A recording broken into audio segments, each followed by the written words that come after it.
વડનગરમાં ઉત્ખનન દરમિયાન માલ ગોડાઉન નજીકથી કંકાલ સમાધિ અવસ્થામાં મળી આવી હતી. માનવ કંકાલની જાળવણી ન થતા આ અવશેષ પર ખતરો મંડરાઈ રહ્યો છે. સરકારી વસાહતમાં પડી રહેલા કંકાલને માત્ર કંતાનથી ઢાંકી દેવાયો છે.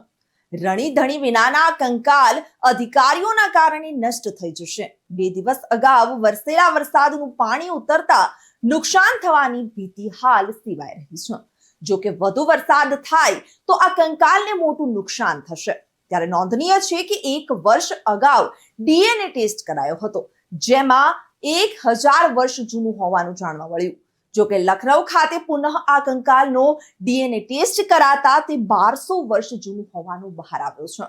આ કંકાલ વડનગર જ નહીં પણ દેશ માટે પણ અજાયબી સમાન છે, પણ અધિકારીઓ જવાબદારીમાંથી છટકી રહ્યા છે. વડનગરમાંથી મળી આવેલ આ અજાયબીને મ્યુઝિયમમાં મૂકવા માટે માંગ ઉઠી છે, પરંતુ અધિકારીઓ જાળવણીનું બહાનું કાઢી આગળ ધરી સરકારને ઊંધા ભણાવી રહ્યા છે. જો આ કંકાલની જાળવણી નહીં થાય તો આગામી સમયમાં આ કંકાલ જોવા પણ નહીં મળે તેમાં બેમત નથી. રિપોર્ટર વસીમ મંસૂરી સાથે ચક્રવાત ન્યૂઝ, વડનગર.